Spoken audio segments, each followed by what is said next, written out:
Welcome to English Baba channel class 10 Hindi Kshitij भाग 2 से यह दंतु रहित मुस्कान और फसल के आज हम करेंगे क्वेश्चन आंसर। तो जल्दी से वीडियो को लाइक कर दो। आई होप चिल्ड्रन आपने वीडियो को लाइक कर दिया है। अभी तक चैनल को सब्सक्राइब नहीं किया तो सब्सक्राइब कर देना सो दैट आपको हमारे सारे अपडेट्स मिलते रहे। क्वेश्चन नंबर 1, बच्चे की दंतुरित मुस्कान का कवि के मन पर क्या प्रभाव पड़ता है। तो इस क्वेश्चन को समझने से पहले हम देखते हैं, अगर आपने कोई छोटा बच्चा देखा ही होगा, जब भी आप किसी छोटे छोटे बच्चे को देखते हो जिसके दांत भी अभी तक नहीं आए हैं, चाहे आप गुस्से में ही क्यों ना हो, लेकिन सारा गुस्सा छूमंतर हो जाता है ना। तो ऐसे ही कवि के साथ होता है। बच्चे की दंतुरित मुस्कान का मतलब है एक ऐसी मुस्कान जिसके अंदर दांत नहीं है ना, क्योंकि अभी वो बहुत छोटा है, को देखकर कवि का मन अत्यंत प्रसन्न हो उठा, मतलब वो खुश हो जाता है। बाहर रहने के कारण वह शिशु को पहली बार देखता है, मतलब वो कहीं बाहर रहता था, नौकरी करता होगा, तो उसकी दंतुरित मुस्कान पर मुग्ध हो जाता है। इससे कवि के मन की सारी निराशा और उदासी जो है दूर हो जाती है। नेक्स्ट, बच्चे की मुस्कान और बड़े व्यक्ति की मुस्कान में क्या अंतर है। बच्चे की मुस्कान और बड़े व्यक्ति की मुस्कान में बहुत अंतर होता है।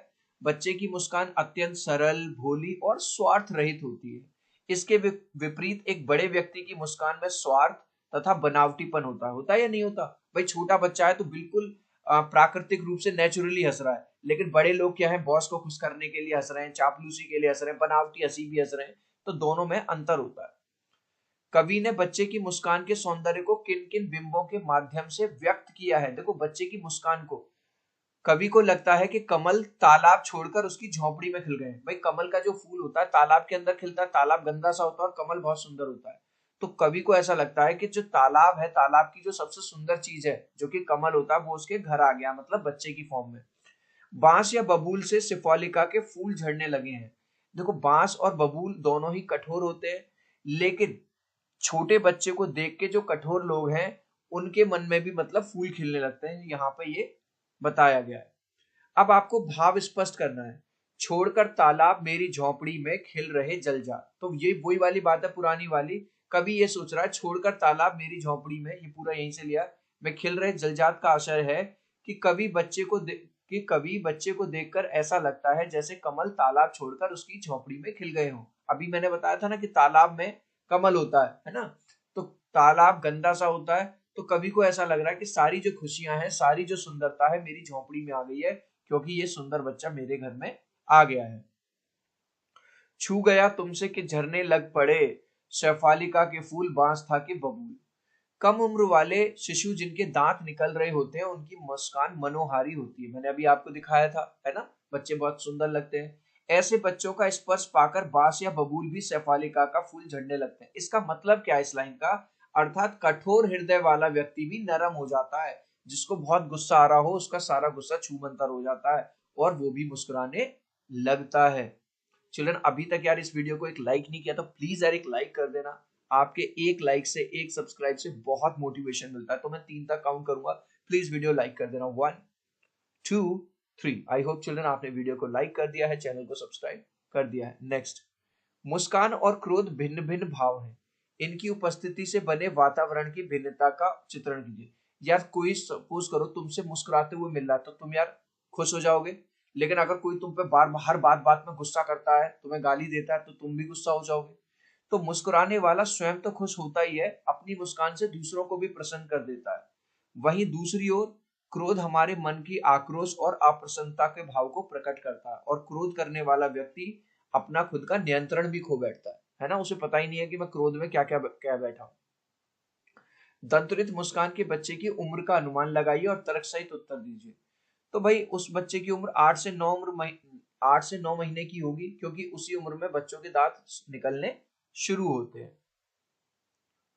बच्चे से कवि की मुलाकात का जो शब्द चित्र उपस्थित हुआ है उसे अपने शब्दों में लिखिए। प्रवास यानी कि बाहर से काफी दिनों बाद लौटकर आए कवि की मुलाकात जब शिशु यानी छोटे बच्चे से होती है, तो वो शिशु की मुस्कान देखकर मुग्ध हो जाता है। उसकी दंतुरित मुस्कान देखकर कवि की निराशा और उदासी गायब हो जाती है। उसे लगा कि झोंपड़ी में जैसे कमल उठे हों। अब चिल्ड्रन, अब हम करेंगे फसल के क्वेश्चन आंसर। कवि के अनुसार फसल क्या है। भाई कवि ये कह रहा है, कवि के अनुसार फसल ढेर सारी नदियों का पानी भी लगता है, अनेक लोगों के हाथों का स्पर्श लगता है, ठीक है, बहुत सारे खेतों की मिट्टी लगती है, तब जाके मतलब फसल बनती है। तो फसल यानी सूरज ये नहीं कह सकता कि मेरी वजह से, मिट्टी ये नहीं कह सकती कि मेरी वजह से, किसान ये नहीं कह सकता कि खाली मेरी वजह से, मतलब बहुत सारे लोगों की मेहनत, बहुत सारे प्राकृतिक तत्व, तब जाके फसल का निर्माण होता है। कविता में फसल उपजाने के लिए आवश्यक तत्वों की बात कही गई है। कौन कौन से आवश्यक तत्व हैं भाई? मानव परिश्रम, है ना, जब तक किसान परिश्रम नहीं करेगा। पानी भी जरूरी है, मिट्टी भी जरूरी है, और सूरज की किरणें और हवा भी जरूरी है। फसल को हाथों के स्पर्श की गरिमा और महिमा कहकर कवि ने क्या व्यक्त करना चाहता है? कवि ये कहना चाहता है कि भाई चाहे उसको खूब हवा मिले, खूब पानी मिले, खूब सूरज की किरणें मिले, लेकिन अगर किसान के हाथों का स्पर्श नहीं मिला, अगर उसमें किसान ना हो, तो क्या वो कभी फसल बन पाएगी? नहीं बन पाएगी। तो इसी बात के लिए वो कह रहा है कि किसान के हाथों की स्पर्श की गरिमा और महिमा की वजह से ही जो फसल है वो पूरी तरह से तैयार होती है। अब इस लास्ट क्वेश्चन में आपको बस भाव बताना है। रूपांतरण है सूरज की किरणों का, सिमटा हुआ संकोच है हवा की थिरकन का। तो कवि कह रहे हैं सूरज की किरणों का अलग योगदान है और हवा का अलग योगदान है। प्रस्तुत पंक्तियों का तात्पर्य यह है कि फसल के लिए सूरज की किरणें तथा हवा दोनों का प्रमुख योगदान है। फसल की हरियाली सूरज की किरणों की से आती है, और फसल को बढ़ाने में हवा की थिरकन का भी योगदान होता है।